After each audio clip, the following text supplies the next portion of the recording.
Շնորհակալություն։ Պարոն Փաշինյան, վերջին շրջանում ձեր թիմակիցները ոչ մի առիթ բաց չեն թողնում անդրադառնալու համար լրագրողներին, կլինի դա ազգային ժողովի ամբիոն, ճեպազրույցներ, հարցազրույցներ, նոր պրոյեկտներով են հանդես գալիս եւ առաջին հաղորդումն էլ իդեպ ինչ-որ բլոկով նվիրված էր լրագրողներին,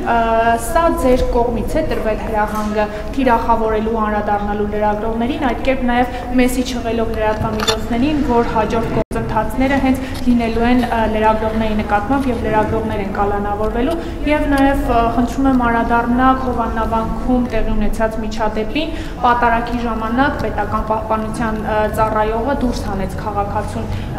եկեղեցուց լռեցնելով նրա ձայնեսրահ հրահանգնել եք իդեպ դուք տվել շնորհակալություն Գիտեք, ես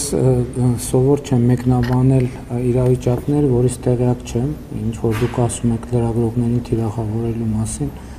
առաջին անգամ եմ լսում դրա մասին, չեմ կարող ոչ մի բան ասել, ամեն դեպս եթե առիթ լինի, ոչ թե առիթ լինի, կհետաքրքրվեմ, թե ինչի մասին է խոսքը, եթե կոնկրետ ելույթներ նկատի ունեք, խնդրում եմ փոխանցեք, որպեսզի ես ավելի կոնկրետ իմանամ ինչի մասին է, իսկ Դե գիտեք ես չեմ Գիտեք ձեր ասածը վերաբերվում է ճեպազրույցների, հաղորդումների եւ այլնի ես չեմ տեսել կոնկրետ իրավիճակ եւ հետեւաբար չեմ կարող մեկնաբանել առիթ կլինի ասում եմ եթե կոնկրետ բան նկատի ունեք այդ ելույթները կարող եք ուղարկել ասել այս վարքյանից այս ինչ վարքյանը նկատի ունեմ այս րոպեից այս ինչ րոպեն նկատի ունեմ այն խնդրում եմ չասեք այս ամբողջը նկատի ունեմ որովհետեւ չեմ կարողանալու ամբողջը նայել ինչ վերաբերում է Հովաննավանքի դեպքին ես